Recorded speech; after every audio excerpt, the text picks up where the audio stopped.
If you want, do you want to split screen that whole thing? So go towards the green circle. Don't This click on one? it. Hover it. Yep. And then hit tile to the right or left, whatever. And then now click on the audio interface. Perfect split screen. Wow.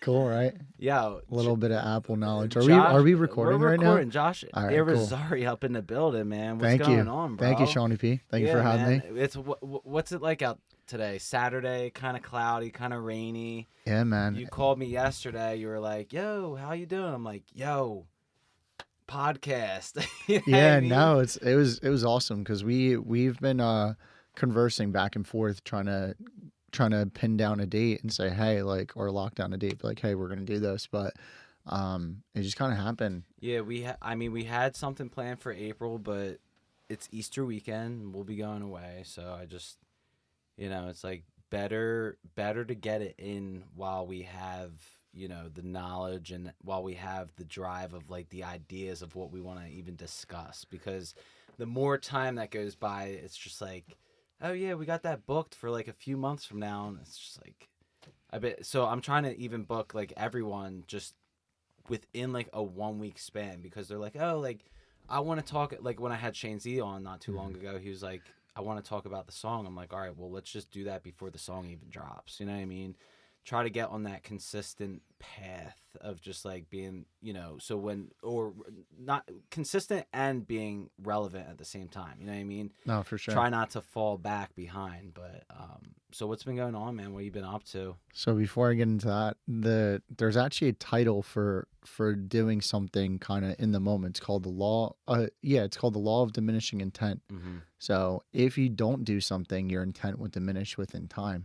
So you're locking it in because it's like, hey, oh wow, like the law of diminishing intent. If I don't do it now, it's just gonna keep, we're gonna keep pushing it off. You know Yeah, what I mean? yeah, So I before I dive into everything, yeah. that's kind of more or less something I've been That's like the adapting yeah, lately, yeah. like being a little bit more present and conscious and saying, hey, like, is the choice that I'm going to make now, is it something that needs to be done urgently?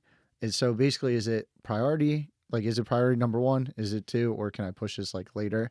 So I kind of have to categorize that in my head and say, hey, like, I think of the law of diminishing intent a lot. So Hmm. some may say spontaneous, and that's okay. And that's what for me I'm trying to start getting better at, because that is one of the things that I do lack, is like making a plan for the future and then like maybe not even following through, or maybe it's too far in the future.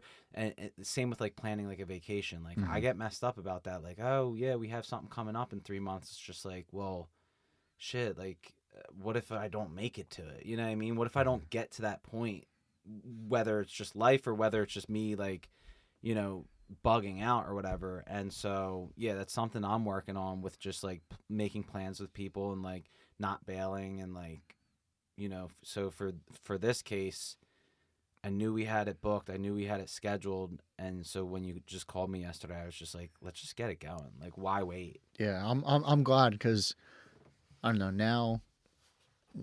I respect every person's faith and beliefs, whatever they may be. But I'm the type where I feel like if there's something kind of nudging me to like either call someone or text them or reach out, to not ignore it. Because you never know. Life is a very interesting thing. It kind of just goes with you or without you. It just goes, right? So I'm like, okay, cool. I just called you. It's just like, yeah, what's up? Like, how are you? Which you've been doing a lot too, because you check in with all your people. You know what I I mean? try Your to. circle, yeah, yeah, Yeah, and you're pretty consistent with that, and you've always been too. I From appreciate since it. from since when I've known you, you've always checked in, and you know, I personally don't get it often, Yeah. and so it's always nice, man, getting a phone call from you, because I'm just like, oh yeah, Yeah, dude. I got you, bro. Like thank you. it's one of those things like I don't know, maybe like internally, maybe I don't know, not to get so deep, but I don't know if it was something that maybe I needed or I felt like I was going through something and maybe I haven't expressed it to people and I just wished either someone would reach out or maybe just something that I thought like, hey, like I don't know, I would overthink it too much. I'd be like, oh, like what if they're busy or what if they're doing something? They just Mhm, simply won't answer and that's okay. mhm, Like, but if something's like, hey, call them. Like mhm. just check in. Just some things as simple as like, hey, how are you? Like, what's going on? What are you up to? Like, Mm-hmm. doesn't have to be deep. It doesn't have to be some crazy announcement. Like, Mm-hmm. I feel like in life, like especially now as you know, someone that is mid 20, or just as an adult, period, right? I think we kind of wait for big life events to reach out to people. And sometimes it's like, hey, like, why not just randomly call a buddy you haven't talked to in a while, or just check in, or just send a text, or if you see something that they're posting, just simply reply, like, dude, that looks awesome. Enjoy. Yeah, Like, because it doesn't hurt, right? no, Like like, it, it's it, free. it Like, yeah, right. Especially the way the world is right now, too. Like we have it right in our face. We have our phones. It's just like, hey, check in, see what yeah, see what everyone's up to, make sure they're good. yeah. Because a lot of the times we don't know if people are good or not. You No. know what I And you mean? don't realize, like, maybe just you reaching out probably made someone's day, or a compliment or something. Like, it's free. Like, the amount of times that I put myself, and this is, I'm going to label as a skill set that I've now have been sharpening. If I go to a restaurant, go to a place, go to whatever, I always try to throw a compliment or just simply ask how someone's doing. I like to break the fourth wall because people have a script that's in their head. They're like in this weird loop where Why do they have the script? that's a really good question. I'm gonna say it's them just not simply being present. It's just them simply existing. And I know because I've done that too. We're human. Like, I've slipped into my NPC. For the people that may Mm-hmm. not understand that terminology, it's a non-player user, right? Mm-hmm. No, a non-player character. Sorry. So essentially, an NPC is just someone that is just simply coasting through life. Like, they're there, but Like yeah, robotically they're not human. falling They're into society's norms at that point. correct. And like, there's nothing knocking on someone that is working and doing honest work, but you sometimes slip into the monotony of doing it, just the groove, like the grind, and you kind of forget that you're a human. You have the best thing on earth, which is life. Like, that is the most precious thing. So like, sometimes, like, if I for example, I'll go to Pliables with Chris, and the person in front of me will be like, that's a really dope necklace, or that's a really dope ring, or it's a really cool tattoo, or just like, how are you? Like, I try to do that all the time. Like, whether I was working professionally for someone, or if I was on a job, if I see someone that has really dope shoes, yo, they're fire. Like, I don't have to, I don't even necessarily have to really even let's see here. What am I trying to think here? I don't necessarily have to be well versed in the thing that I'm complimenting. So, say for example, maybe hmm, let's see. I'm gonna try to think of something that. Say maybe you had a band T-shirt, and I've Yeah. never heard of them, never heard their music, but if I really like the shirt, I'm still gonna compliment you. Mm-hmm. Like, I'm like, dude, that's a fire shirt. Like, Yeah. that's really cool. And I've shared that to all ages, of all walks, of all generations, because a compliment's simply free. Yeah. Like, So why do people feel so awkward to socialize like that at this point? You know what I mean? Because yeah, no, it's a really, really valid I question. feel like before technology and stuff, that's just kind of how it was. Like you only saw people in person. You only we have all access to everything. So like, at why does everyone in this world? Because it's not just one person. We all feel awkward. So like giving compliments out and stuff, but it is so normal to do.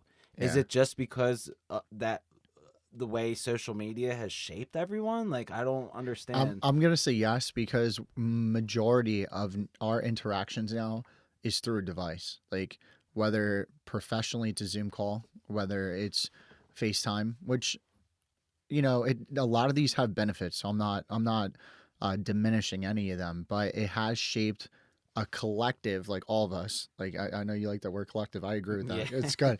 A collective consciousness, we can say. But I think it's really shaped a lot of people that this is a new normality of communicating and interacting with humans. Like, period. Like, it's just like we're used to having, like, it's weird. It's kind of like a mediator, which I don't, in some parts I like it because of the accessibility. Like, if I'm at a certain place and you communicate, it's just instant, whatever. But, for in person, it creates like a barrier, which I don't necessarily agree with. I don't like it.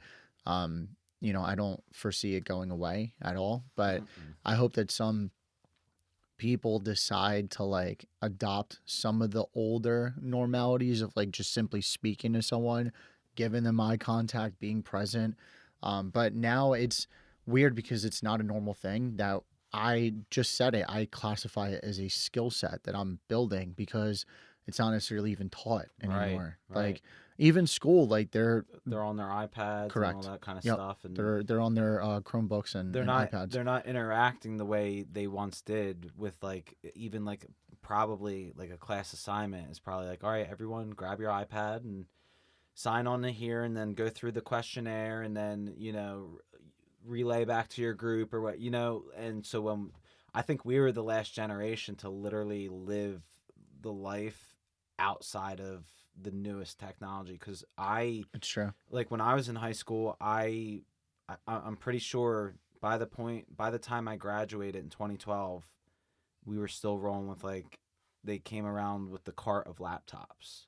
You know what I mean? And like not too long after, maybe like a year or two after, then schools started getting like iPads and all that kind of stuff. But we were pretty much the last. Pretty much pen and pad and like using Yeah. computers, but not it being the I would say pillar or staple of like our education. And Mm-hmm. like, like I said, there's a lot of pros and there's a lot of cons. I think the cons are there's not social interaction, there's not as much human connection. Like I'll never forget in the last job I had, I got a compliment like or like, whatever, like it was a review and it was like, you know, Josh really relies heavy on the human connection. And I just like looked and I kind of smiled, but I chuckled. I was like, it was a very interesting compliment. Like I wasn't expecting that. I said, "Oh, cool." Like, and we briefly had a conversation like that. This person said, "Oh, anytime I go to this place, like I feel like, it's very transactional." Mm-hmm. And I'm like, yeah, I don't necessarily agree with that. Like, even from now a business owner standpoint and like when I'm, dealing with clients and talking to them and trying to build What rapport. kind of business do you have, just to let the people know, Yeah, that's a great question. Thank you. just so they know? So I currently have a creative agency. I do photography, videography, so that type of nature. So I do things like help business owners, create content for their social media, or as well as capture weddings, life events. You can classify so engagements, graduations. So I keep myself pretty busy with my camera. It's something I'm deeply passionate about. I went to school for it, so for all those people that are really like hone in on the education, I have 2 degrees and it's something I've fully immersed myself. Um, Fortunately, now I'm going on year 3 of the business, but I've been shooting cumulatively now 7 years, which is something I'm very grateful for. It's something that in the modern world, you can't have necessarily one stream of income. It's one of those things where the world is kind of shifting where you have to have multiple hats. So Mm-hmm. I've had, my traditional standard jobs and as well as had this business, but I'm all in with it. At this point, this is the thing that I'm scaling up. I have other projects that I'm working on that I won't necessarily announce on this podcast yet, because I want them to kind of be a little bit more of past the stage of infancy, if that makes sense. But definitely stay tuned. If you can follow me on my social medias and stuff. JBI Imagery is the main account. By the time that this podcast is live, there was a refresh on the business website, so please check that out. A little bit easier for you to communicate with me and kind of relay your needs, so I can make sure that you're being heard and as well as I can know how to deliver on that. And then the personal page is Joshua underscore Izzy. With that, I will publicly say this. Stay tuned with that. The page is going to have my Instagram, my personal one's going to have more of a refresh on personal development content. So more positive stuff. Mm-hmm. Like, I that's something I'm very, very passionate about, something I've had a desire for and really just love for, because I am currently and always going to be doing the deep work in myself and trying to figure out how I can become the best version of me so I can output more. Mm-hmm. But that also requires a lot of input to make Mm-hmm. sure that I'm constantly tweaking, learning things and all that. So, Right. for those that do follow me now, they probably do see that I majority of time will post like positive stories and all that, and a lot of books I read. But I want to actually share that knowledge, because at the same token, like the only way to learn is to hear or see or something. And Yeah. I just hope it resonates with people. That's my only hope and Yeah, desire. yeah, and so you've been doing a lot of like self help, teaching yourself things, mentoring, which we'll get to, Yeah, absolutely. all of these things for you to grow with your business and within yourself and Yeah. stuff. What was the wall that we hit to for you to start? I mean, you've been on that path, but recently, from when I last seen you, Yeah. I saw you at Barnes and Nobles. You're out here. You don't have the job anymore. You're Yeah. fully pursuing your business, multiple ones. And Yeah. so, what was that turning point? Where you're just like, I'm diving deep now. I want to dive deep into myself too, and figure out what's going on. And so I'm gonna start reading all these books and hmm getting mentored. Like, what was the wall, or what was the Kind of the like the point? catalyst, like what Yeah, was the make or break moment type of deal. yeah, yeah. It's a good question. I can't attribute it to one. I Mm-hmm. think Built up. yeah. So we briefly spoke on the phone that I wanted to bring up burnout. Burnout's a really real thing. Burnout is one of those things that uh, I'm going to use the word or phrase tunnel vision. When you're currently in burnout, you can't think of anything except just survival. Is this physical as well, or is this or are I'm we gonna say mental I'm gonna say burnout? both. Okay. So I got to the place. I'm gonna say, well, to kind of give a precursor, I sustained a pretty bad injury last year. I had broke my left foot, the fifth metatarsal bone. So long story short, it's a pinky bone going all the way down towards the middle of the foot. But exactly where it broke, it was a very odd space or placement. I'm sorry, where the healing wasn't something that would be quick. Mm-hmm. It was a process. And short version, cast the whole nine, and that's fine. I was okay. I was on a cool little scooter. I was, moving around and stuff like that. But I had a cast for a few weeks, probably about like four or so, and something just didn't feel right in my leg, like at all. Something felt very off, and I was just like, maybe I'm just sore. Maybe I slept on it weird. I Did you kept. have surgery for that? I did not. So Okay. that's something I'm gonna talk about too. So I kept ignoring this odd feeling, and then a few days, I'm gonna say probably like 3 or 4 went by, and I finally was like, I can't function. Like it's like excruciating pain.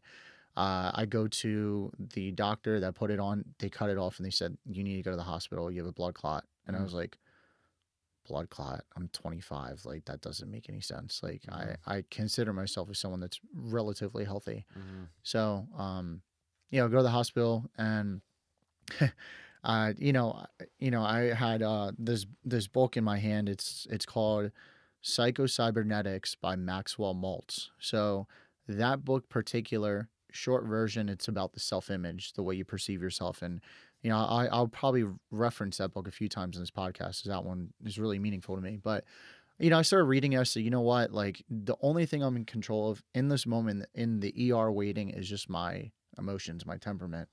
So luckily, I had my family member. Shout out to my mother. I love her. Um, Good relationship with my family. I'm very blessed to say that. But short version, I go in, I get admitted, whatever, and the doctor just walks in. And he was like, very lucky. He's like, that would have went to your lungs and killed you. Mm.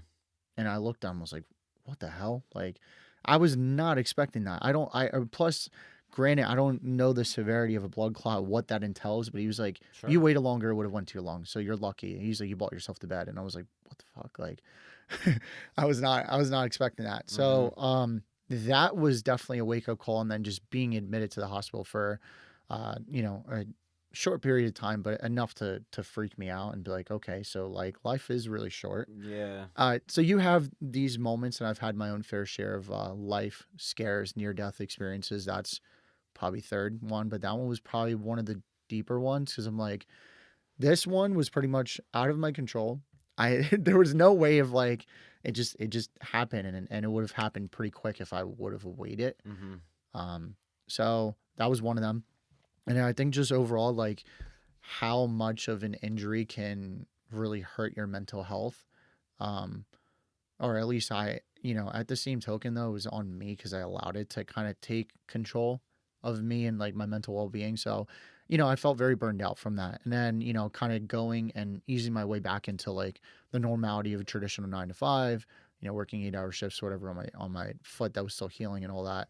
But I think I kind of got too much into my victim mindset, and I just allowed, instead of me positively stacking all the good things, I just kept stacking the negative. Like, oh, I'm still dealing with a substantial amount of pain. Like, I'm going to PT and I don't feel better.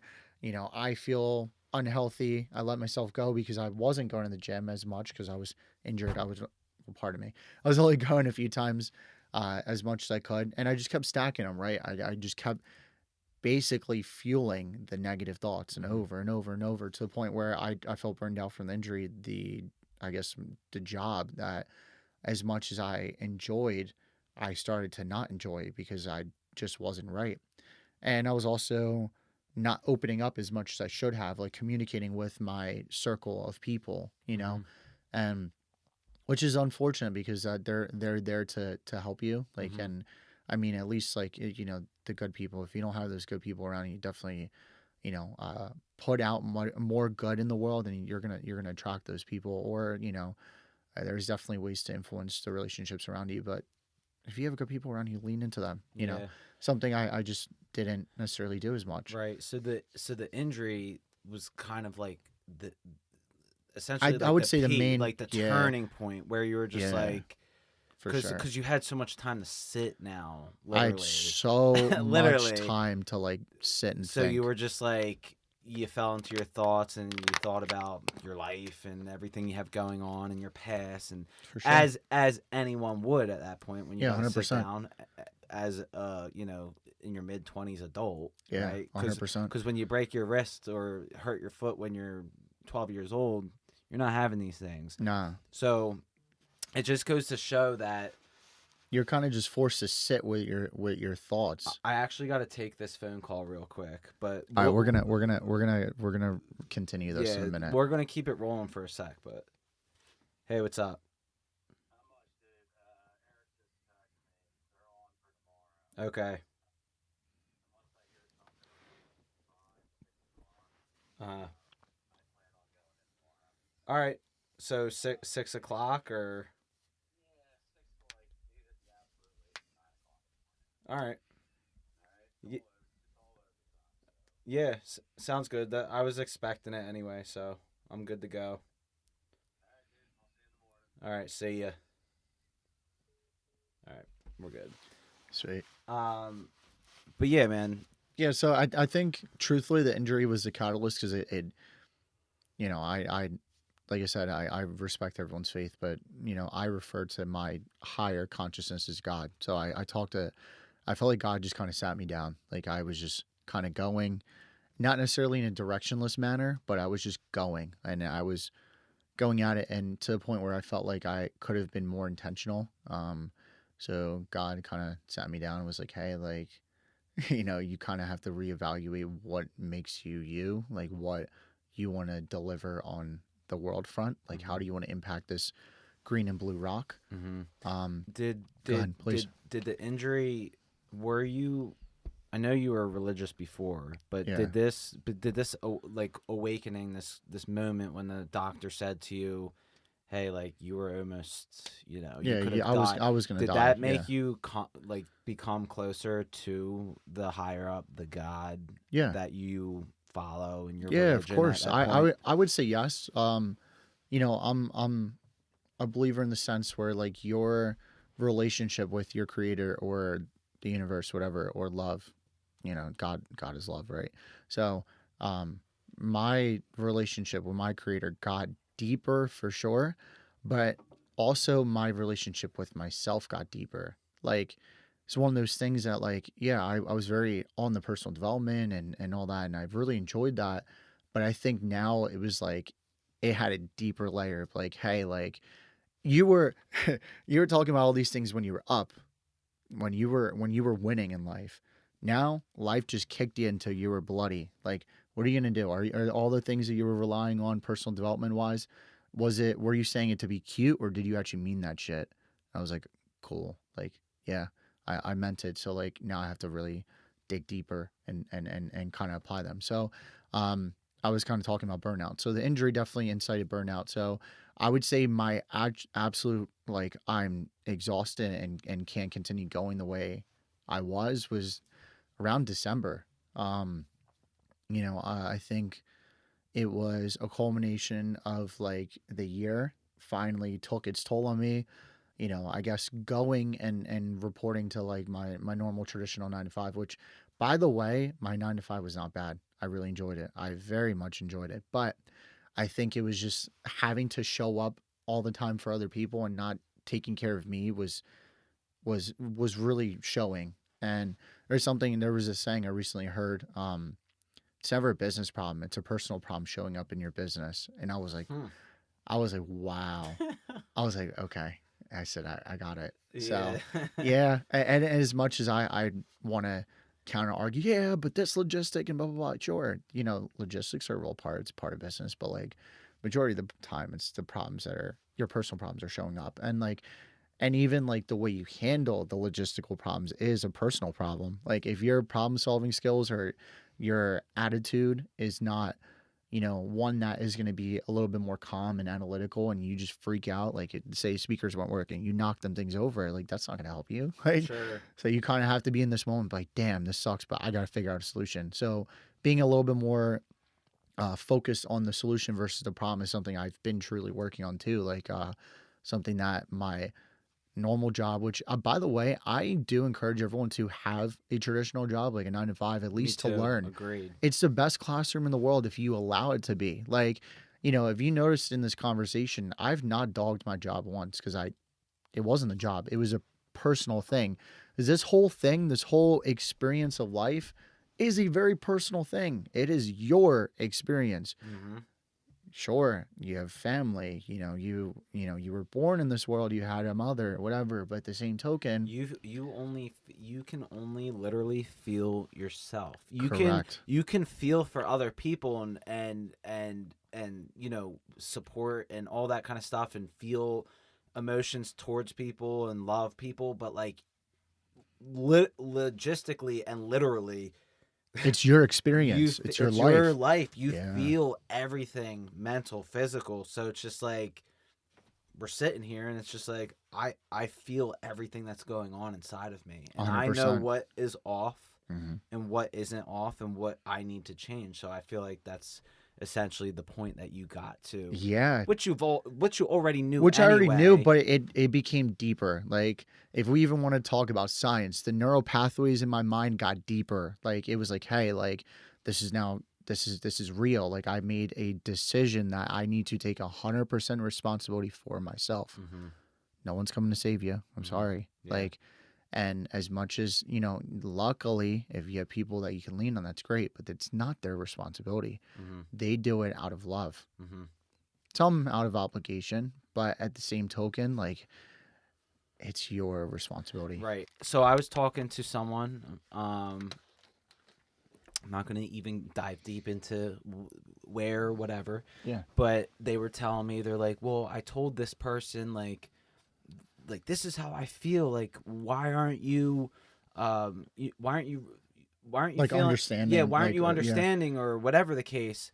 And I said to the person, I was like, you have to understand that you can tell someone like how you feel and express yourself to someone and be like, hey, like this is how I feel. Like I'm not gonna put up with anything else, but you have to Hmm. stand for that then, right? Because when you tell someone like the way you feel, they can see that and like hear you, but they're not going to necessarily really at the end of the day care as much as how they feel, right? So For sure. even with like relationships and stuff, like it's just like you can tell someone like, hey, like I really really like you, and like I don't understand why you don't like me, and I just Hmm. I don't have time to put up with this, but I need to let you know that like this is hurting me. And it's just like they you're almost talking to a wall at that point, because they can't do much more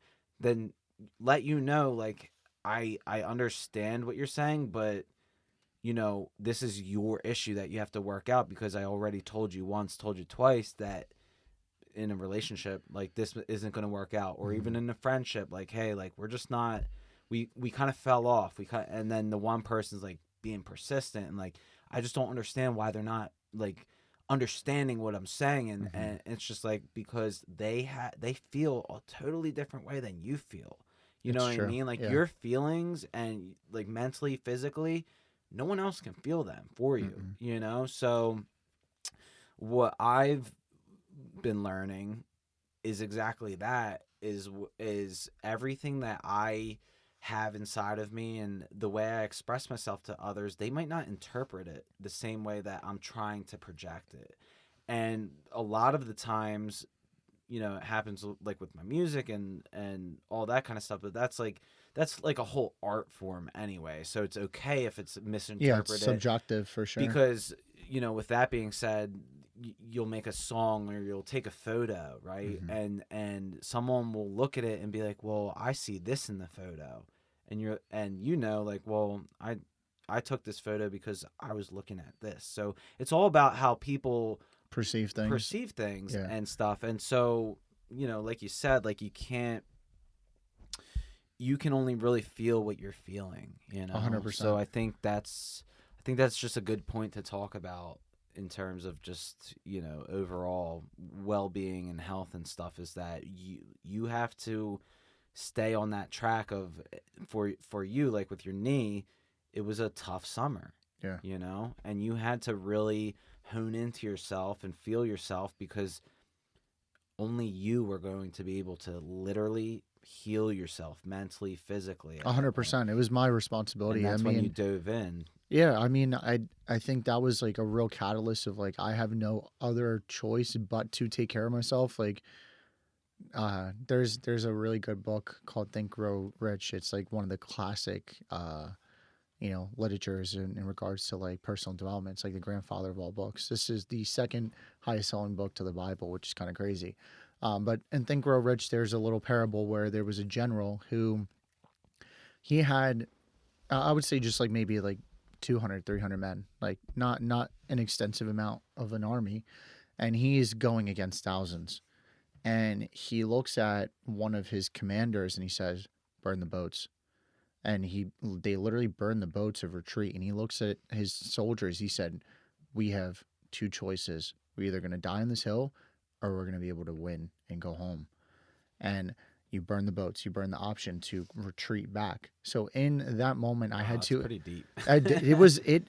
It's a deep one, Is and that like a fable, or is it is. I like believe a one of them? fable. I think so, but it's one of those things. Like the moral of the story is like you have to make a decision and make a choice. Like either I'm going to take care of my well being or I'm going to fall apart, and that's it. And you choose to spiritually die, and kind of mentally because you're coasting. And I'm like, I hate feeling like this. I Is don't. it like an ego death, or is it a spirit, like That's a good question. I'm gonna say it's kind of spiritual because like spiritual? Yeah. your spirit, because like I mean ultimately this is like flesh and bones. I mean whatever you believe in, I think we have something in here like a soul, spirit, right? And I think that's the thing that actually feels this experience truthfully. But you give up on yourself, so essentially it's metaphorical. You're deciding, you're choosing to die. Like there was a saying where most most people, pardon me here for a moment, I think it's most people live to 80 and most people die at 25. Wow. And I said holy shit, like and like but I understood it. It's just like you have chose conformity and have chose to give up. And conformity is all subjective. What you choose of what conformity is, it's either you giving up on your dreams or it's you just white picket fence and all that. There's nothing wrong with that. If that's your dream, then by any means do it.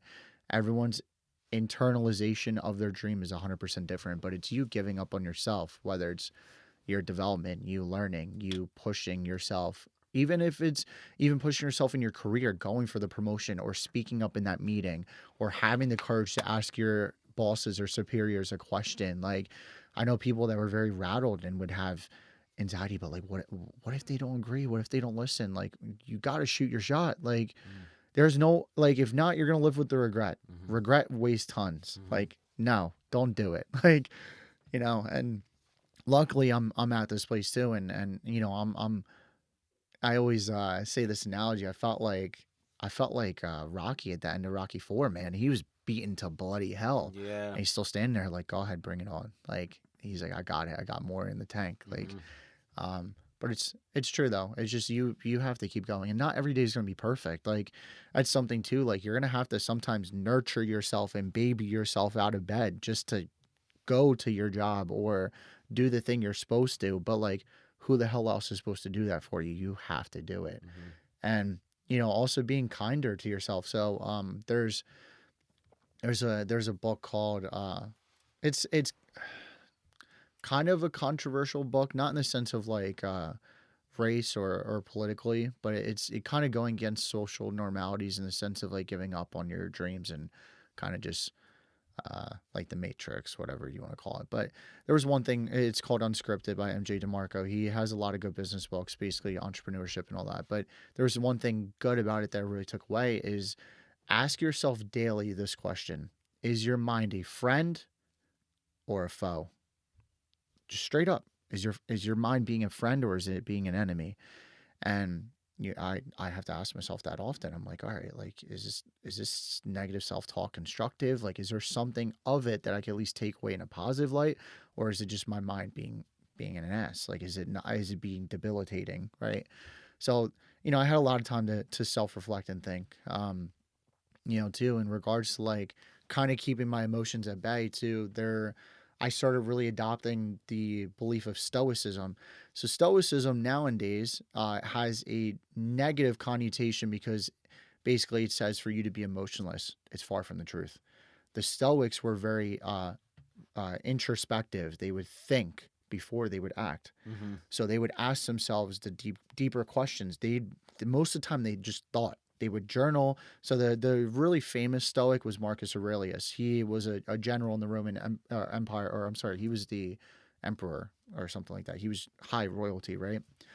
And Marcus Aurelius just had a journal, and like, I know that the guy probably would have a heart attack if he knew millions of people were believing in this belief, Yeah, right? ended up Yeah, reading the like shit.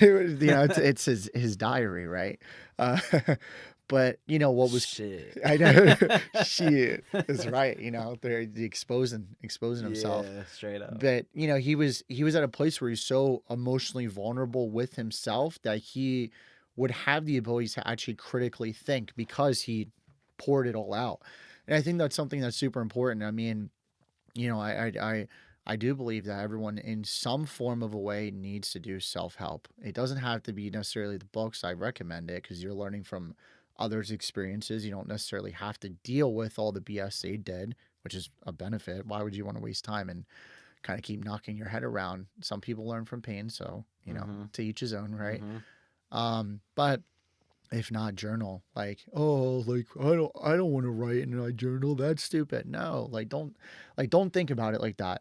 It's you Wouldn't actually that would go back to the victim mentality, wouldn't it? correct. Kind of. Because you're putting up a wall for you trying to help yourself. That's stupid. Mm-hmm. Like, in all essence, I'm not calling you stupid, but I'm calling that thought dumb, Mm-hmm. because you're holding yourself back. You have to critically think. You have to kind of get your emotions at bay and say, hey, like, you can vent, you write, you're like, so and so did this or it rubbed me the wrong way. But then, like, you have to sit with your thoughts, like, okay, so now what do we do? Like, how do I handle this? How do I go about it? Like, you're in control of your emotions. And I think that's something that nowadays, the world's climate, people just don't want to have accountability for it. Like, all due respect, everyone has their own experience, but everyone's more inclined to argue.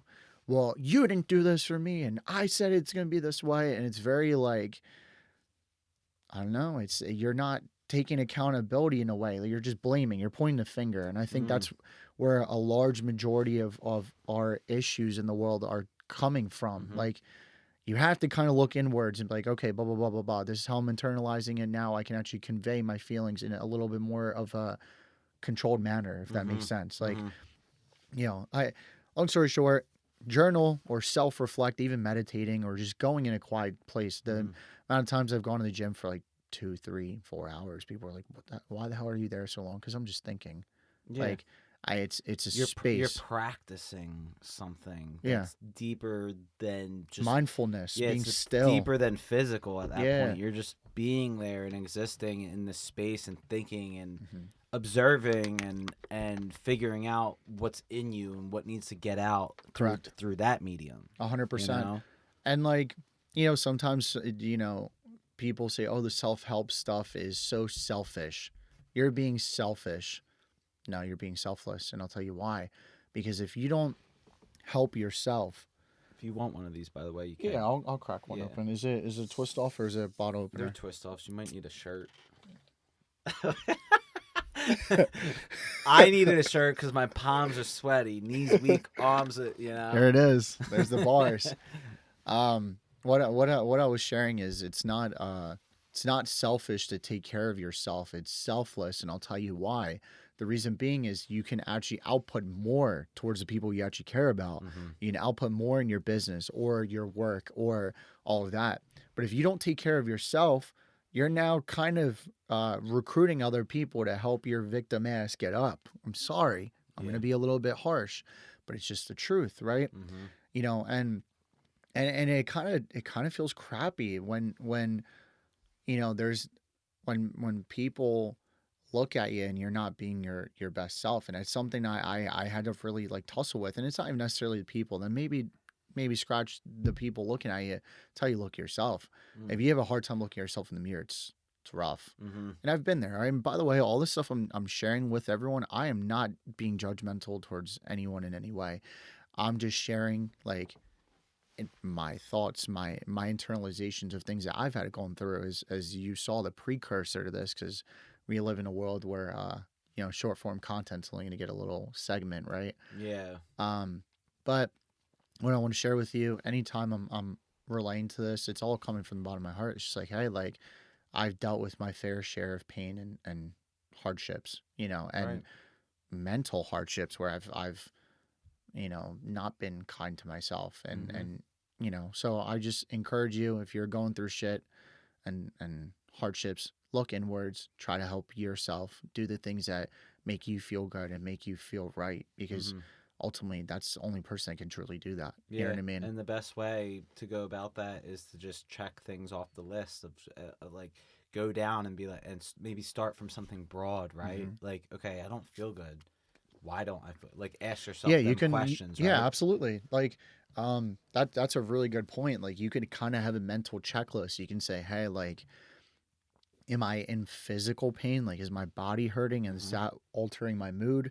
Is it me overthinking? Okay, so what am I overthinking? What is my body internalizing? What is it feeling right now? Okay, I'm feeling anxiousness. Okay, cool. That's a start. Why am I feeling anxious? Oh, I'm feeling anxious because of this big presentation for work. Okay, so what will help me alleviate that? Do I need to prepare more? Do I need to, change my physiology? So that's another thing too to help your mind. Your physiology is your movement. So there's so extensive researches. I'm not a doctor, but there's been several very very intelligent people, universities and doctors have studied when you change your body's motion, you change chemicals in your brain, you release dopamine and endorphins and all that to help you. That actually changes your brain chemistry. Like you feel better. That's why the old saying, which by the way, I'm looking directly at the camera. I used to roll my eyes all the time. You're pissed, go walk it off. I used to hate that shit, but there's science basing off it. When you move, you change your physiology, it changes the chemicals in your brain, and you feel better. That's why most of the time when people say, "Oh, like, I have had a hell of a day. I need to go work out."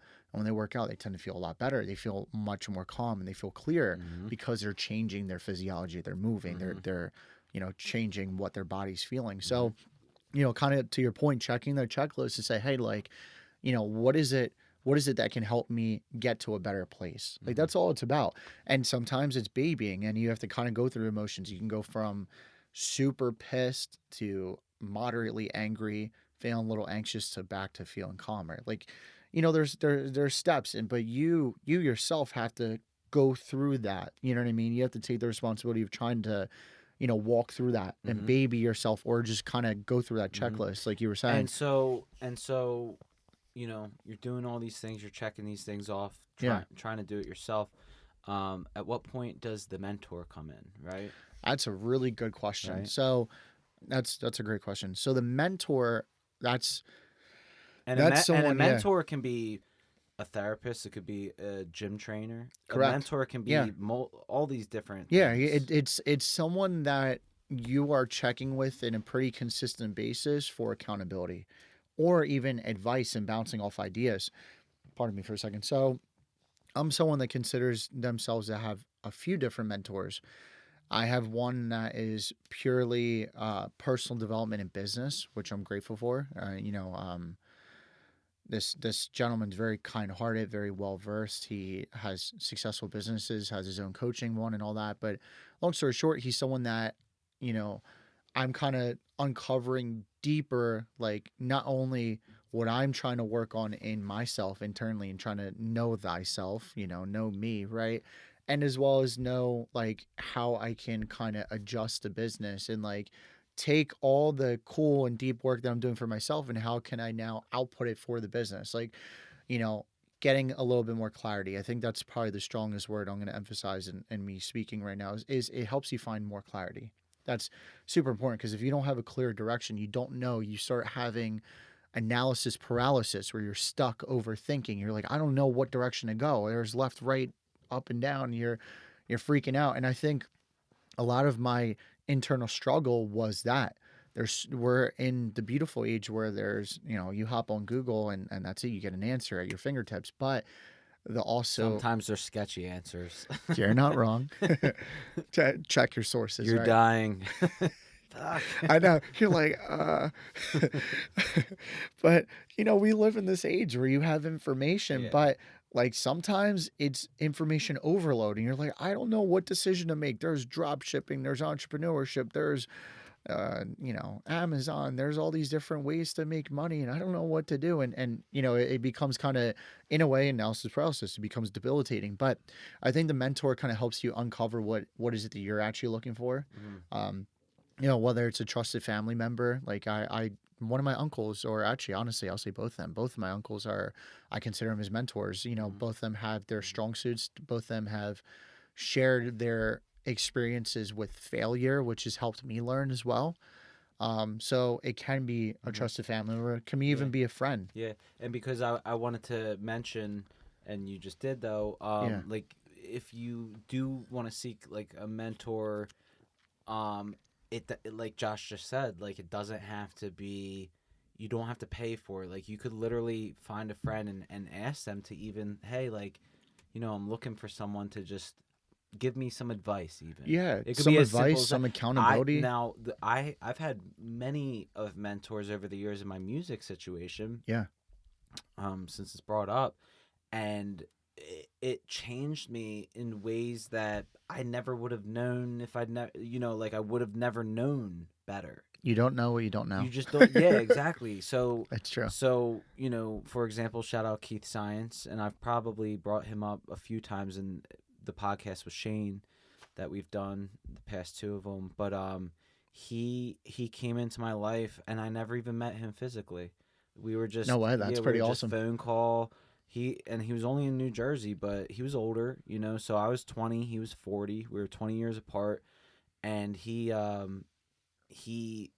I was working with this guy at the one time. I was recording this guy back in the day in like 2013, 2014. This was on like the come up of me building my studio and like learning engineering at this point. And 100%. so this guy Joe was came with some instrumentals and they were from Keith Science, and I was like, "Yo, I need these instrumentals. I need to get my hands on these because I want to be making music on these beats." And so I reached out to this Keith Science fellow, and he emailed me back. He's like, "Listen, I've given away a lot of instrumentals the past, few years. I'm not really doing it anymore. I'll send you one instrumental, and you can make a song to it. Send it to me, and we'll see we'll see how it comes out or whatever." So I made this song. I believe it was Electron. It could have been Electron was just one of the first songs that we made that like got a little bit of attention, like at least in the Philly scene. Mhm. And so Keith Science saw this and he was just like, "Yo, I believe in you." You know what I mean? And he was just like, That's powerful, man. he's like, let's do an album. And I was like, okay.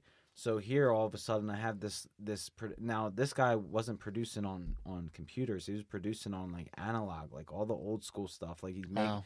he's recording into big analog, all the boards and stuff. Yeah, And studio grade, yeah, so machinery. like so long story short, here all of a sudden I had a mentor. Yeah. I had someone who was like believing in me and understanding me and understanding where I was coming from, and he was no more than just a producer from New Jersey who was just like, "Hey, like I want to provide you with this and to try to help you, and maybe we can help each other even, because a lot of the times your mentor also needs help, right? Yeah, 100%.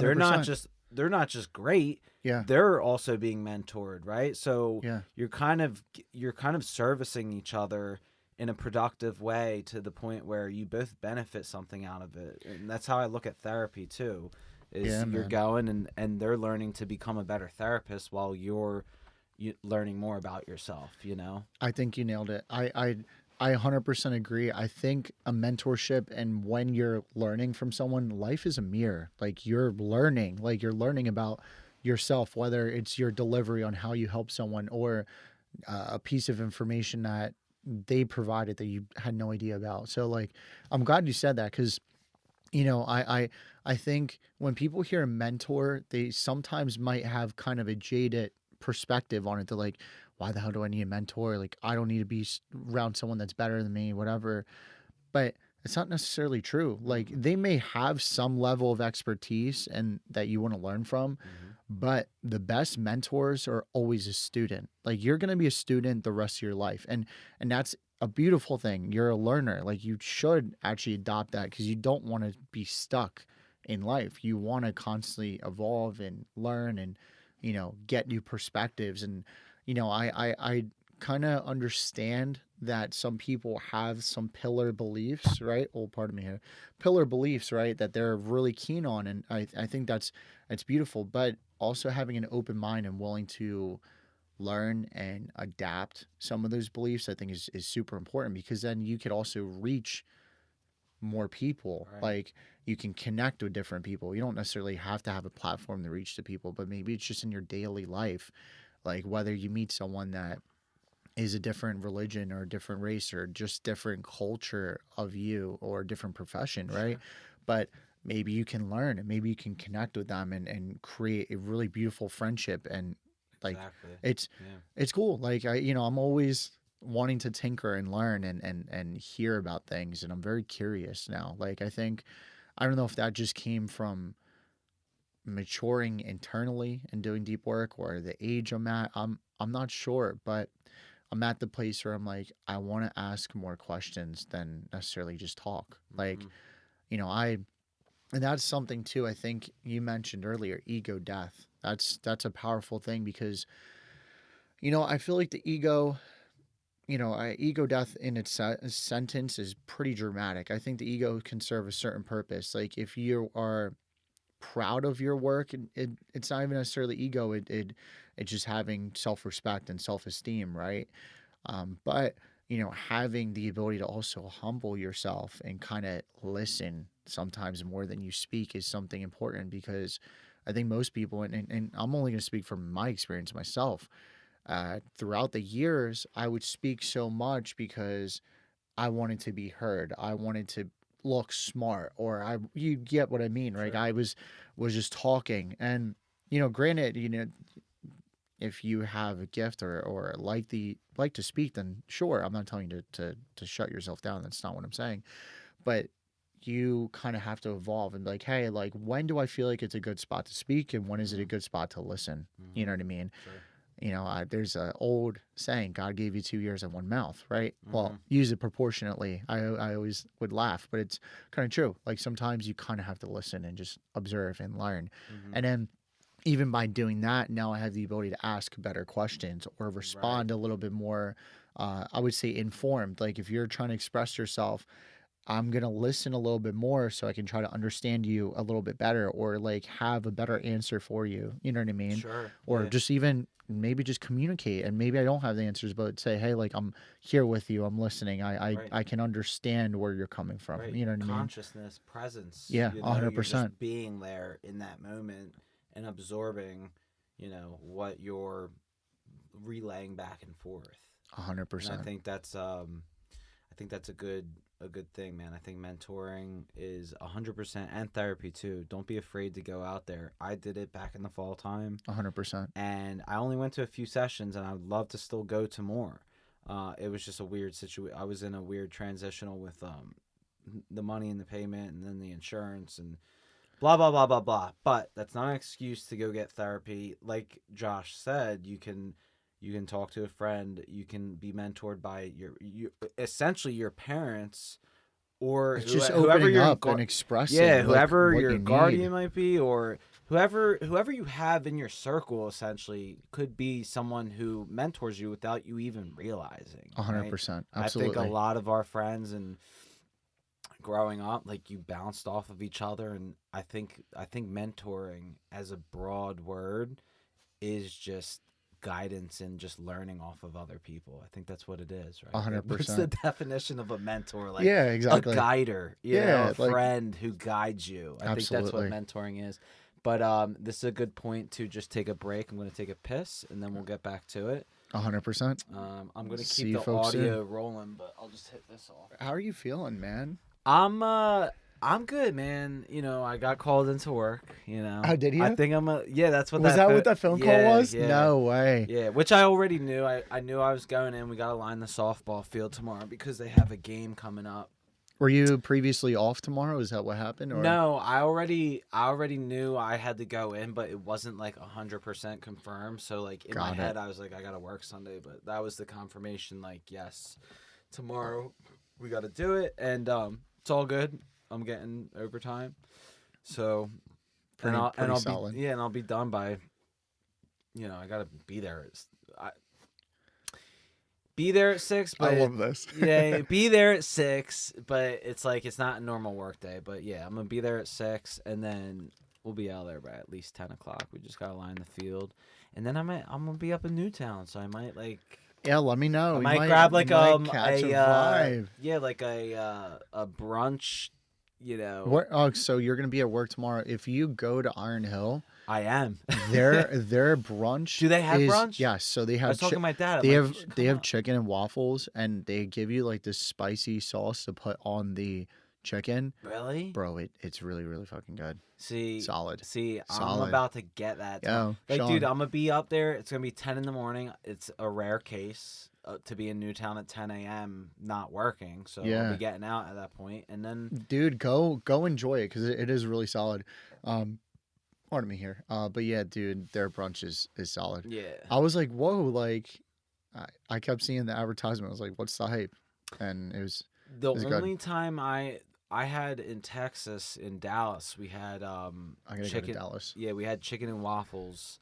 Was it good? It was really good, dude. Memorable? But again, that was the only time I've ever had it. But I mean, Mm. my uncle's like, you got to get it here. Like, this is the best. So like, So now you have like a hopefully, bar set to hopefully, see. yeah, no, like I know, I remember, I have pictures. I know what it looked like. I don't remember what it tasted like, but I know what it looked like, and I remember like it was quality. Yeah, You know some what I good mean? Like, stuff. the chicken was like they brought out the chicken on your plate. It was a whole last little chicken. Yeah, well, Yeah, I mean, yeah. So there's a place called PJ's Pancake House. If anyone knows me personally, that is one of my favorite breakfast places. God, what did I say? It was breakfast.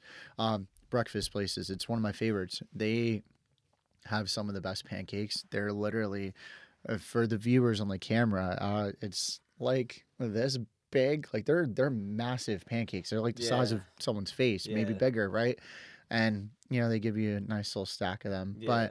But their chicken and waffles, it's like a whole ass chicken wing. Like it's big. Yeah, Like, yeah, like they pretty much bring out a whole chicken. You're like, bro. what the hell's going on, it, dude? it is kind of crazy, but that place really really great pancakes. Yeah, But Iron Hills is interesting because they give you boneless chicken breast or whatever, and it's like, Oh, which is nice. So cool. you can just go Yeah, in. you can just devour that thing. So Yeah, like, yeah. I'm sure for our southern audience, they'd probably argue that chicken. I'm sorry, their waffle and chicken has to be chicken wing. I kind of like the boneless chicken. I can just cut it up and eat I it. would rather have boneless. I'm Just just being yeah, honest. I'm just like Because it's just you a little could bit of an dip it. easier, Yeah, enjoyable eating you experience. don't have But to worry about like biting off the bone or choking yeah, on it by accident and because you're don't get just me like, wrong, I eat wings and like I like oh deep yeah, fried chicken like yeah, that. But I yeah, think for a dish like chicken and waffles, it might just be easier to cut a piece of chicken, grab the waffle, and eat it. yeah. You know what I'm saying? Like Yes, just a cut it hundred up. percent. So, Yes, a but 100%. super super good. You definitely have to try it. I will be going to Iron Hill tomorrow, ten Enjoy, o'clock. dude. I hope I see a picture of the. You will, Okay, you cool. will. I document everything. Yeah, dude. Everyone, For the story. everyone knows. But that's also something that I've been thinking about, like being more, cautious on too, because Mm, I tend to overexpose everything, whether it's like music or got it. social Yeah. social media is your tool, but it's also dangerous in terms of like I put out too much information to the point where people see everything about me, and then they're just like, when it's finally crunch time to like, hey, I got like this album coming out. It's like they already seen everything.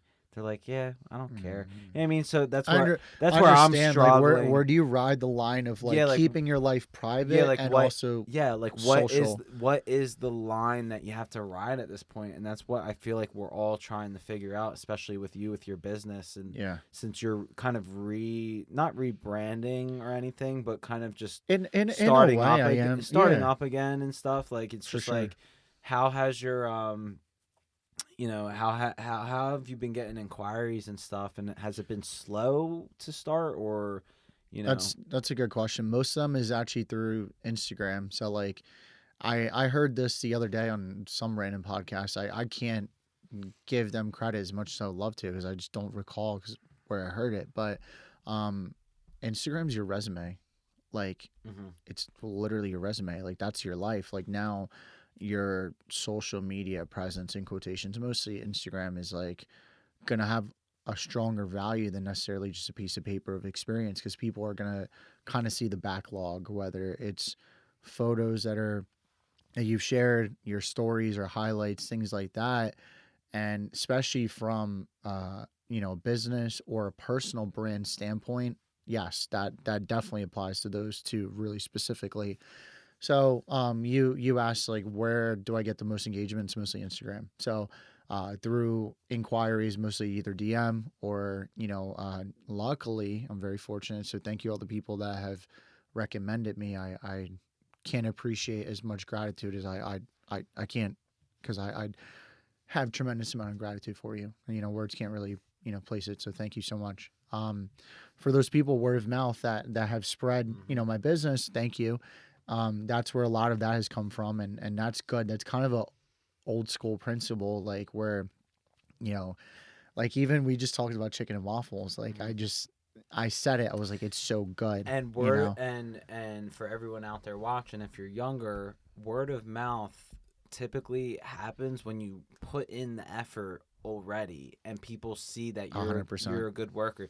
You might not get word of mouth if you're just half-assing something. So always put in that full effort and Correct. right from the jump when you're trying to start something, because people see that. Even with me and Chris doing the landscape, that's how, when you said that, I was like, exactly, because Yeah. that's how we had gotten all of our clients who Hmm. who hit us up season after season, was just simply word of mouth. And it's just because we put in the effort right off the rip Correct. and didn't bullshit what we were aiming to do. And then that gave us a little bit more, not like relaxed mindset about it, but like just more security mindset, where you're just Correct. like, I think I have a feeling that someone's going to reach out because they're going to need something from me because I put in the work previously, 100%. Yeah, right? I agree, and I think to my previous point with having that stuff published on a platform, I think is super important because it's one thing for you to say, oh, that place or, that service provider is great.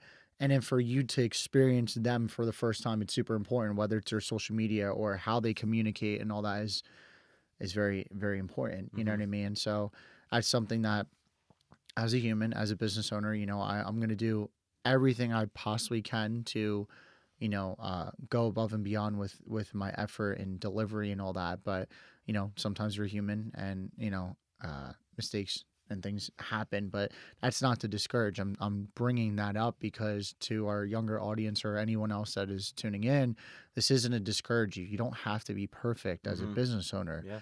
It's just holding yourself accountable, and as well as accountable to your clients. Like, if there's something that's not going right or something you need to fix or work on, just simply communicate it. 90% of the time that I've ever had any obstacle and I've just communicated with my clients, say, hey, listen, this is where we're at. This is what we're currently working on to resolve this. They're going to feel much more trusting of you as a person, because they're like, oh, wow, like they owned up to it, or they're proactively working on finding a solution. Does that make sense? Versus leaving them in the dark. That's not cool. You know what I mean? 100%. So yeah, because like, things happen. It's life.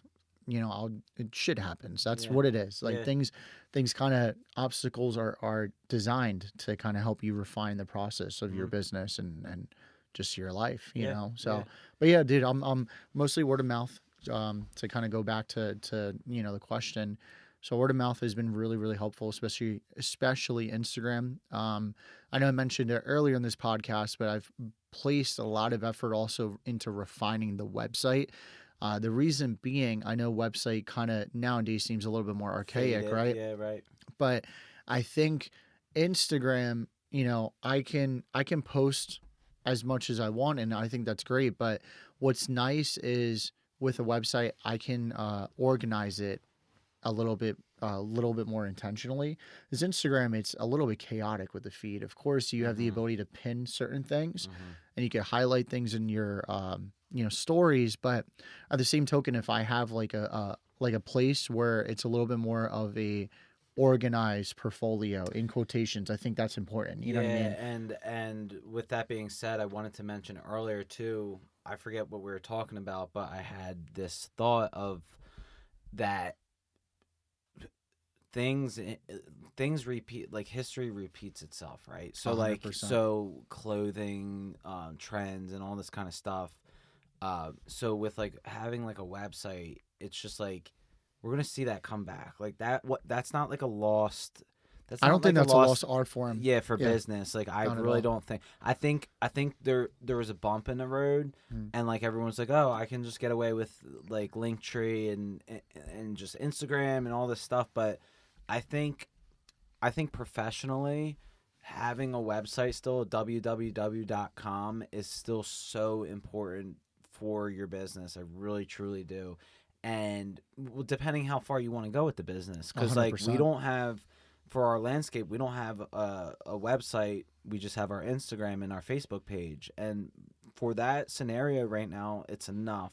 Like it's serving the purpose. Yeah, it it's needs. serving its purpose. Yeah. So maybe that's what it is. But I feel like, I always had a website for my music. It was always www.ykcollective or Kid Sean or Sean Valy, whatever the case. And I do have SeanValy.com right now, but it's a Linktree type setup. Like it's just, it's almost a hub to it's a hub, but I have that domain, which was important to me to hold that domain. And I found a website that just gave you the hub options, which I was like, that's going to work for me for what I'm doing. But in the case of like photography or bloggers and stuff, like people who write and journal and stuff, like I feel like to this day it is so important to have your website and a place for people to go to see who you really are in depth. And there's a lot of expression on there too, and room to express. It's not just the bullet points. You can really dive deep and customize your website the way you want it. And I just don't think it's a lost thing at this. I just think there was a bump in the road where everyone got comfortable with doing social media and just that's enough. Like, oh, my Instagram page is enough. That's my portfolio. But it's like, that's like surface level. You know what I mean? Like, that's especially like if you want to scale up a business or like kind of network with a little bit more of a professional setting. I think it's super important. So, Mm. if I may share Yeah, a real world story from of course. experience. Yeah. So, one of I would say when I was first starting out and I needed to shoot a wedding, well, I needed to have some equipment that I, didn't have at that time. So I went to a local camera shop, really reputable business. They've been there for decades and stuff. And as someone that is a little bit younger and has at that time the business was at its infancy. It was literally up for like 3 months, like it was officially at least. And I went to this camera shop. I don't have a previous relationship established with them, and for me to rent out equipment, I mean, they wanted thousands of dollars, like as like a kind of like collateral. And I looked at them. I was like, I'll be very honest with you. Like, this is one of the first weddings I'm doing officially through my business. Like, is there any way that I can kind of speed up the rapport process or whatever? I was like, or how can I express my credibility essentially, right? And they asked me, they're like, do you have a website? I said, absolutely. And right away, I told them, the website, they pulled it up. And by the way, it's called jbiimagery.com or www. And I'll Yeah. link all your stuff at the bottom too on Thank you. this. Thank you so much. Yeah. So the website, was there and they saw it. They're like, oh, wow, like he's serious. And I also was like, here's my business card and everything. They were like, great. So instead of it being thousands of dollars, you're going to put $400 down or something. And I was like, thank God. Because like, I mean, granted, I was renting out thousands of dollars worth of equipment, but I wasn't just some kid. Like I didn't have, Right. having a website and having business cards gives you a certain level of leverage and credibility, especially when networking or, having to I would say kind of source equipment like renting and things like that. Mm. Everyone's business is different, but definitely it helps, like Yeah. having website, business cards, things like that. Yeah. Like you're taking it serious. Like it's like if you're gonna go into an interview, are you gonna go wearing sweatpants and a hoodie? No. Right. Like unless that's a company's culture, then it might Yeah. be a little bit different. Yeah. Like, but if it's somewhere where you really take pride in presenting yourself to the world to a certain level, you got to have that stuff backing you, Yeah. Yeah. and it's nowadays it's readily available and it's pretty inexpensive. It's one of those things. Yeah. It's what, $10 a year to hold the domain, and then like It's like $120 a year for, yeah, or like maybe if or if you you go have a the monthly, business, yeah, or monthly, yeah, there's subscription. So it's just you like, pay like $30 a month for your website. You're spending $30 sometimes at Chick-fil-A. Sorry guys, or yeah, Chipotle. yeah, no, exactly. So it's just like, Especially if you're on a how, date, like, but do you want to invest in yourself, or do you correct. want to not invest in yourself? And that's what it comes down to. And like, I just believe that it's still so important to have that kind of portfolio for small businesses. I think it will come back. Like I was saying, like history repeats itself. Like trends, 100%. clothing. We're all dressing like we're in, like, I'm dressed like I'm in the 90s right now. You know what I mean? Like Yeah. things come back, and so yeah, man. I think with social media, with it being to the point of oversaturation, Hmm. because I feel that it has become so oversaturated in every avenue of it, that something's about to just pop, and we're just going to have to revert a little bit back to the older ways. We'll see Websites what and happens. Even TikTok was in TikTok was court in in it. Yeah, Congress. yeah, Like yeah, yeah. we don't know what the social media landscape will end up becoming. Sure. Everything evolves in ways, but I think the important thing is doing your best to try to get with the times, but also have some of the timeless things like having a website, like having business cards, like having an LLC or S Hmm. corp or whatever you opt to do or what you feel Hmm. is best for your business. Physical marketing, like you Yeah, said, business cards is so 100%. important. I can't stress that enough with people, because people, you know how I did my whole thing in the summertime where I posted every day to Yeah. try to just, try something out, which, everyone was doing, like, hey, post once a day, see what happens, blah, blah, blah, blah, blah. What I learned from that experience was that, for one, it taught me how to edit a video fast. So that was good. Yeah, You know what I mean? quick turnaround. You always look at, like, the positives, right? And you Mhm. always look at the negatives. So the positives of doing that and being consistent in that way was that, as an artist who wants to just focus on music, but I have to also do this to get there, do social media to get there. I learned how to just like do things quick and edit things in a quick form and matter, and that was like a positive. And like I've mentored people on on quick form or short form content, like, hey Sean, how do you do this? Well, here's how I do it. Because I don't own any of these ideas, everyone does these ideas. Correct. Everyone's putting captions on their videos. If someone asks me, how are you doing that? I say, here's CapCut. You know what I mean? Like, because I don't own it. I don't care what you do. If you feel like you want to get on this kind of consistency level, here's the tools.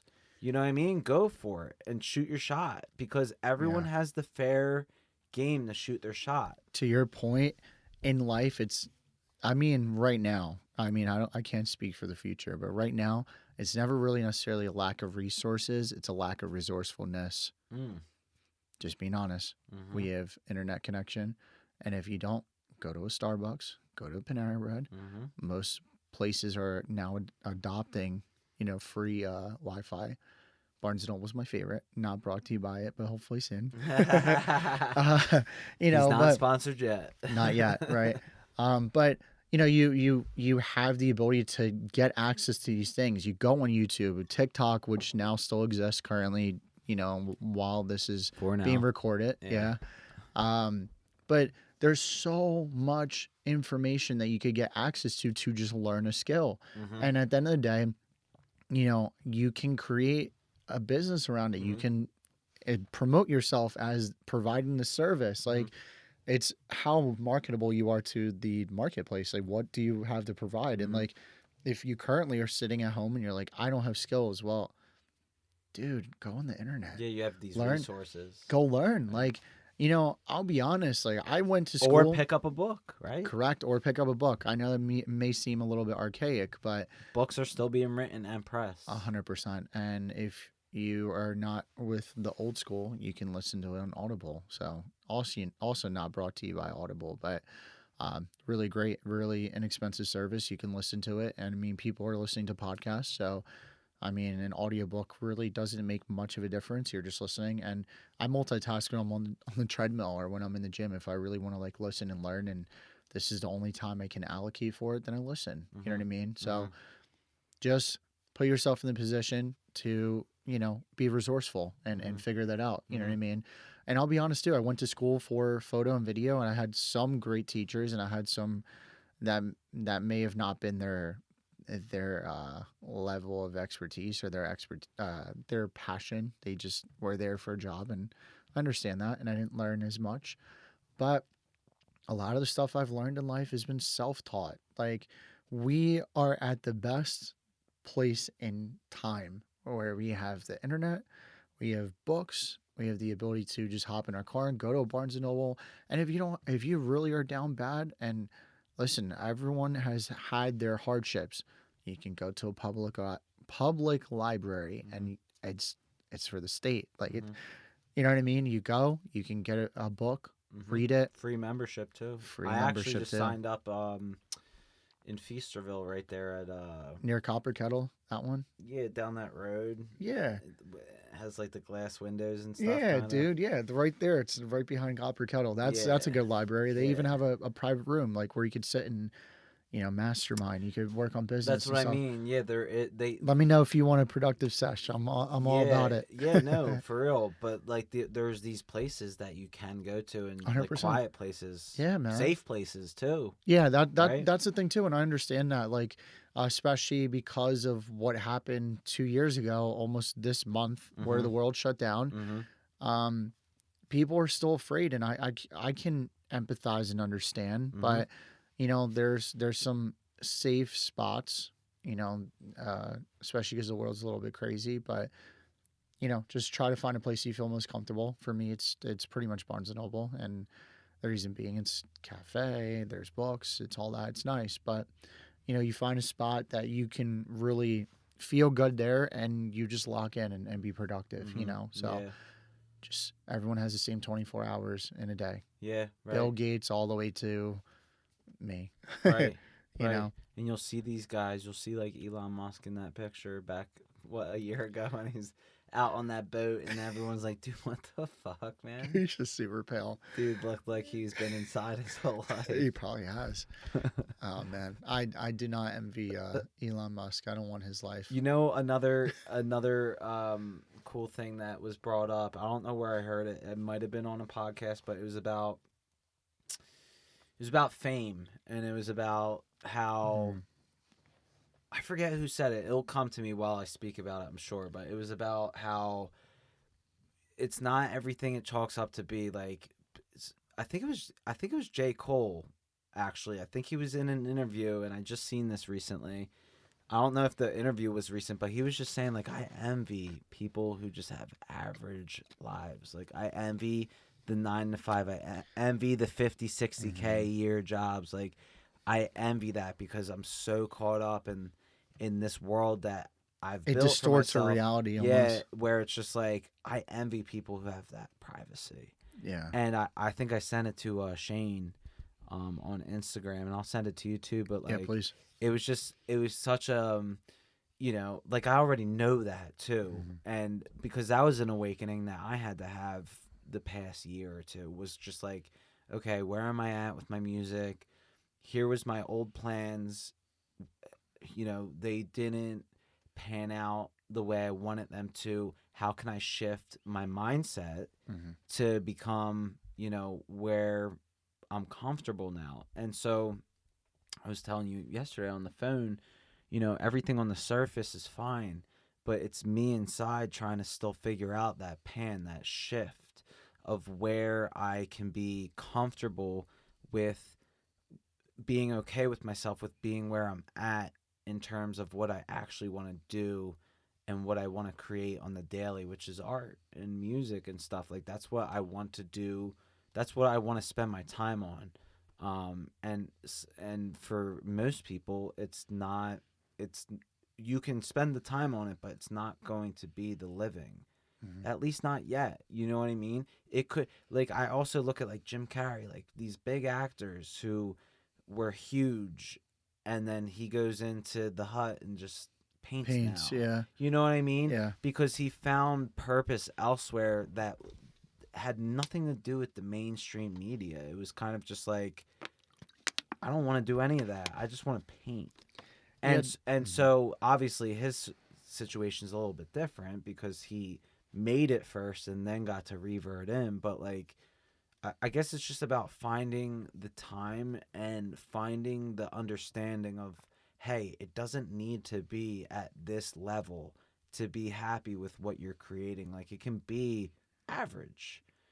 And I think just, the past few months of putting out, like, I put out a song in November called Small Town, and I think I just represent that really well, of just like, I am a reputable artist that people do know, and maybe that's just enough right now. Maybe that's enough to just be someone who people look up to and want Pardon me. mentored. Yeah. They want mentorship from me, and I give myself to people and help other people and guide them. Even Kelly too, like, she wants to make an EP. It's like, let's do it.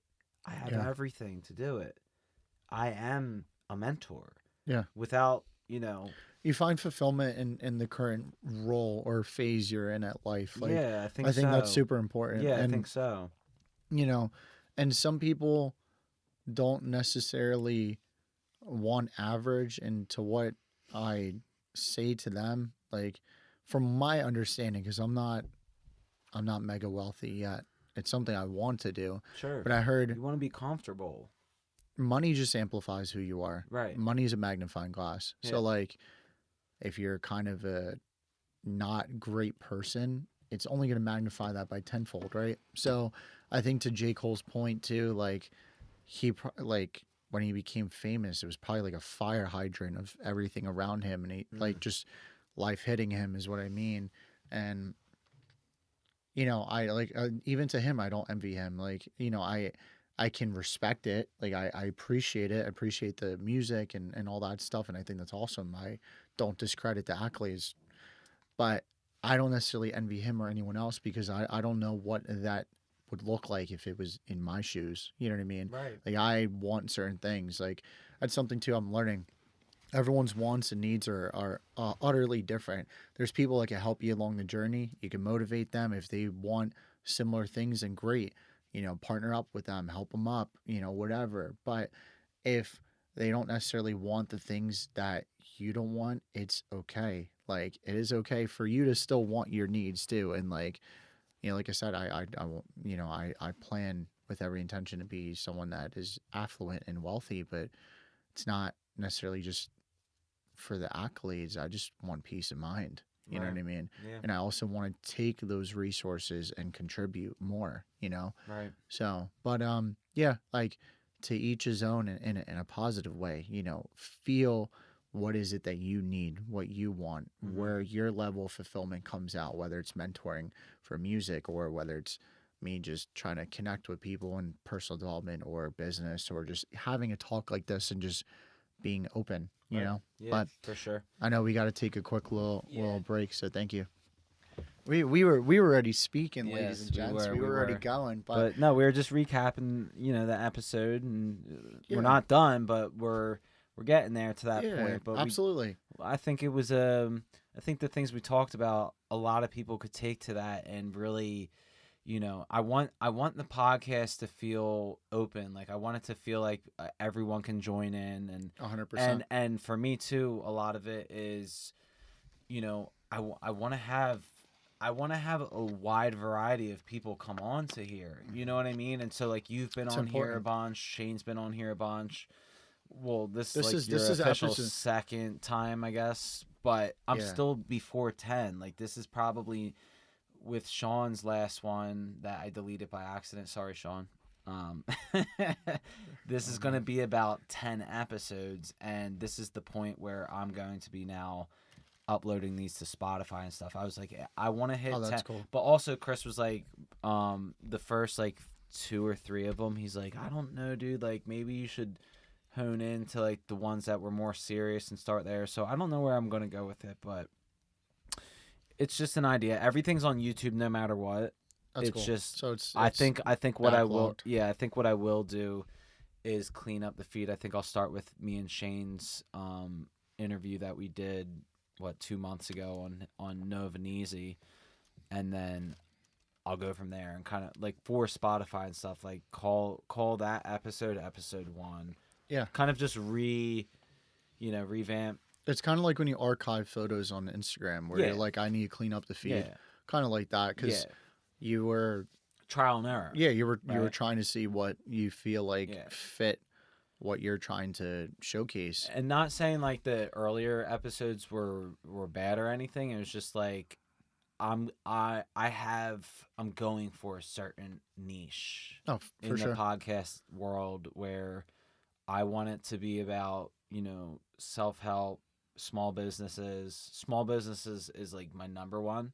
Yeah. So like that's why I want to get in touch with just, I've reached out to a few people that I know who have businesses, and I want to talk to them. Mhm. So when people watch, they can be like, "Oh, I can make a landscape business," or "Oh, I can start a photo business." You know what I mean? Yeah, Or for 100%. females, like I want to get females on here, like, "Oh, I can do a makeup business." Yeah. Or You like know? personal trainers and things Yeah, like that. all that kind of stuff. So I Yeah. think that's going to be my aim for the podcast, is just getting people on here who are small business owners and like small influencers and that kind of stuff. Like, I'm not going to be able to get people who are, on a different tier.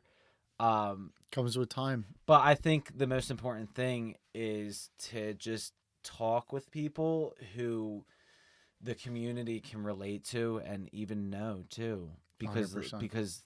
when we put this out too, when people tune into it, even if it's a small amount of people, they'll get an idea of who you are as a business owner and a self-motivator and all that kind of stuff too, right? So Yeah, and that's all I hope. Like, before the cameras start rolling, we were recapping, but I was just telling Sean, like, I just hope it brings you value. Like at the end of the day, like I want to provide value to the audience and people that know me and stuff like that, or just want to do business with me. At the end of the day, just providing value. Life is a value exchange, like energy, kind of exchange.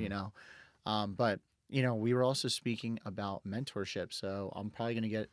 Not probably, or we're going to take that word out. I'm going to get mentorship from you because I would like to start something similar where mostly personal development stuff as well, and interviewing, and I'm going to have you on my show when Yeah, that of course. when And that we when that talked comes about up. that at Starbucks Yeah, when we met up a few weeks ago. yeah, You were absolutely. saying like I want to get going. I was like, yeah, dude, Yeah, 100%. like it's something Because that everyone has the right to do that, and everyone 100%. and even if you shoot, well, you have cameras, but even if you're out there and you don't have a camera, you pull out your.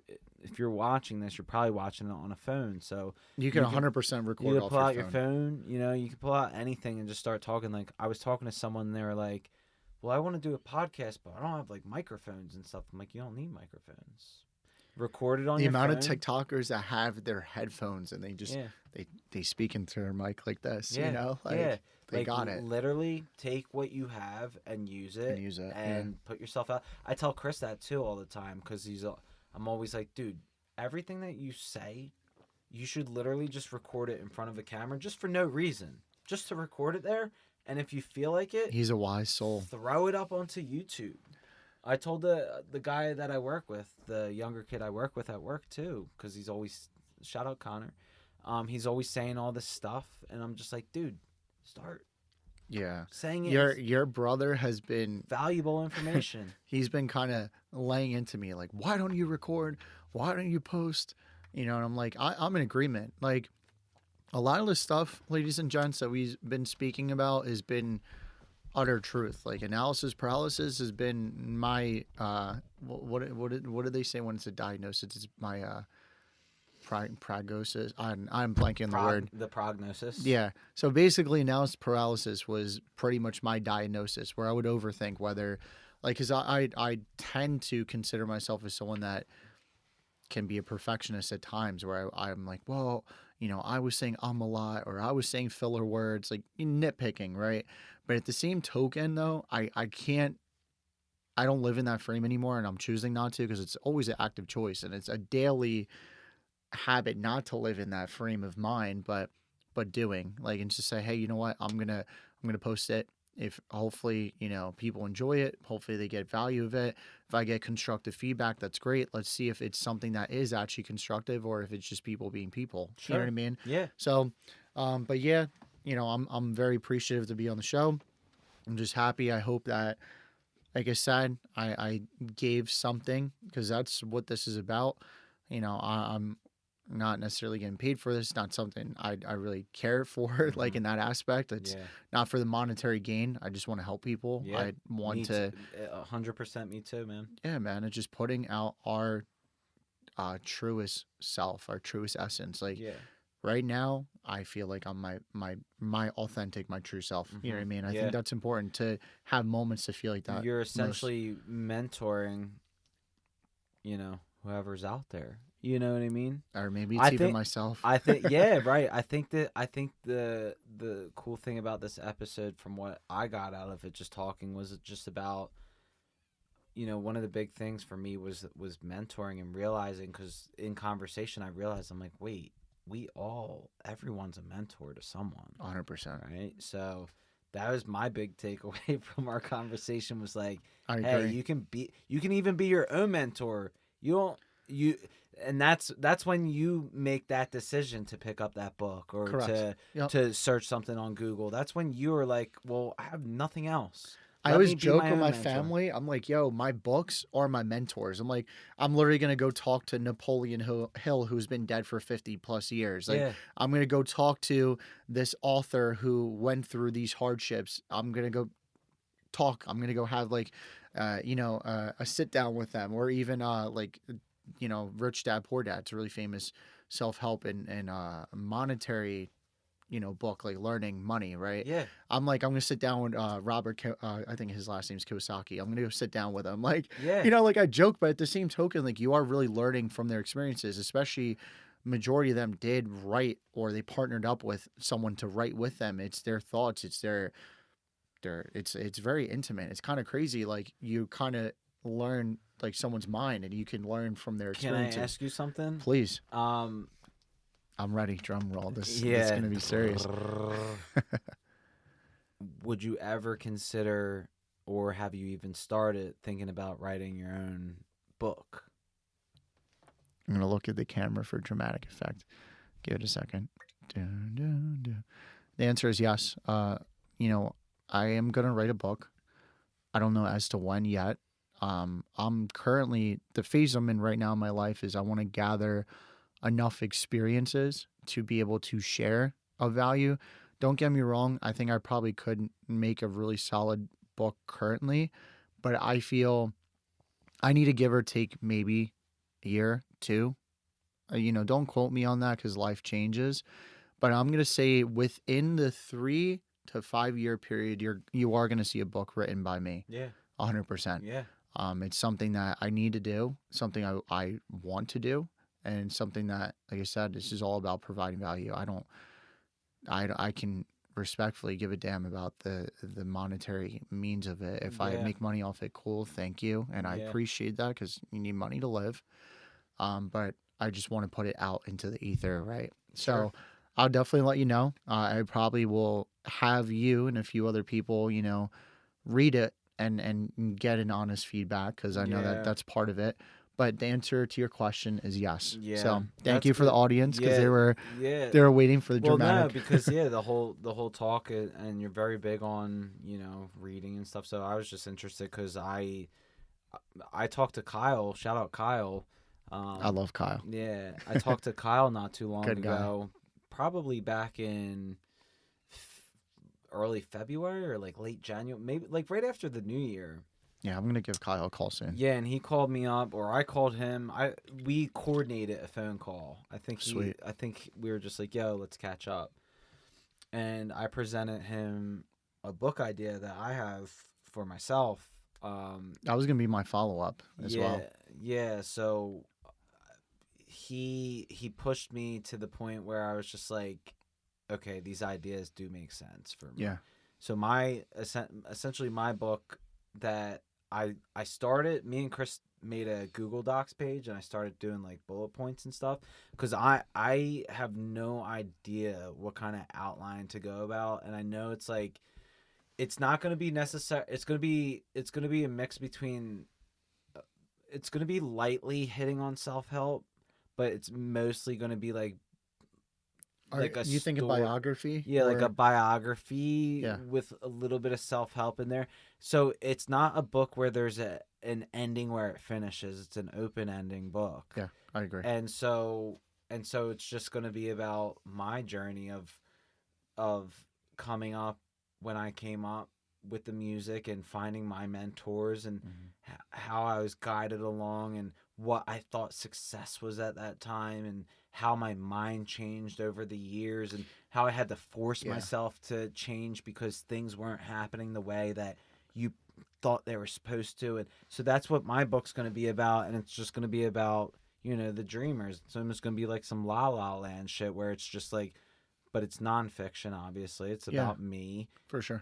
But there's going to be points in it where it's just like, yeah, this is my story, but also here's a self-help book to help other young artists or even older artists who want to pursue something, and it's just like, well, if you pursue it, this is kind of how it could go or how it might not go, and how you want it to go, but how it might not go, and you might get to this point, and when you get to this point, you might want to give up. But at this point, that's where you don't give up, 100%. and that's where you keep going. That's where the open book, it's an open-ended book, and so I'm it can be looking short. forward Yeah. to seeing that come to fruition. I'll tell Yeah. you that. It might take a while though because like I started writing it the one night it was actually on New Year's of this year when I started writing it. I was in Chris's room and I was like having like a breakthrough, and I was like, "Yo, Chris, what do you think of this?" And he's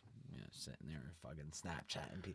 I'm like, he's not listening. Like, I need someone to listen right now. Like, I have this like this idea for this chapter, because all the chapters I want to be, each chapter is going to be a story of like when I was growing up, but they're all going to lead into why the whole book is being written anyway. So like the one chapter, I believe was with my older brother in it. He was involved in it, and it was something he had said to me in the past, and I can't recall. Like I wrote this whole thing, and I'm not going to get into what it was about, but it was, the chapter was based off of something my older brother said, and so the chapter starts with like him saying it to me, and then me going into this whole story of what came out of it, and then the chapter would lead into how you can take what he said and build off of it, even if it was something negative that he said For sure. for yourself. And that's just like a branch of the story, because the overall story is about continuing on with your dreams even if they're not working out the way you thought they were. But along the way, like, you get these weird odd end things that are thrown at you, and you're just like, it makes you want to either give up or keep going. And so I think majority of the book is going to be little excerpts. Would they be called I think so. excerpts or excerpts, like little stories that by the end of the chapter you get done the story and you're like, oh, okay, so just because that was said doesn't mean it has to end that way. It can end like this, and it's just gonna all add up like a fucking Christmas tree. You know what I mean? It's all gonna reach to the star at the top, but at the top is only the beginning anyway. 100%. And so that's my plan. I mean, I didn't go into detail about what the book's about, but Yeah, no. And honestly, one thing I can it's at good I least as your documented friend, that too. I agree. Because That's one thing too. Like, I'm glad, like, we can be on the podcast, we can choose to be reserved, and like in Yeah. regards to like our dreams and stuff, and it's not necessarily out of fear of like, oh, so and so is going to do this, because there's there's thousands and millions of photographers, there's musicians, all that stuff. So none of what we're saying is, whatever. What I'm trying to say though is, by us saying it publicly also holds us accountable. And when we look back, we're like, oh my goodness, like back in March of 2023, I called that.